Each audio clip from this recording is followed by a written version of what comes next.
So the technology I think that may be overhyped, is personalized medicine. There have been some successes, particularly around determining the genetic nature of um, uh, chromosomal changes underlying certain cancers, and that can uh, lead to potentially a more optimal drug treatment, anti-cancer treatment, chemotherapy. Some drugs or some um, mutations, cancer-related mutations, are more amenable to some drugs than others. Mm-hmm. So that's where there has been some success.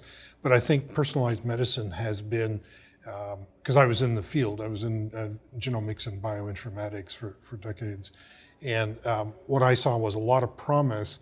But I think in my opinion, it's overlooking some of the harsh realities of biology. Biology is super complex. It works at many different levels, at the genome level, the transcription level, the epigenetic level. There's so many levels of complexity.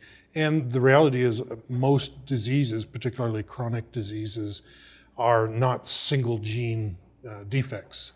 They're multigenic. There's multiple genes working in some pathway that offer multiple points where the disorder can manifest or can be caused. And so I don't think it's so simple.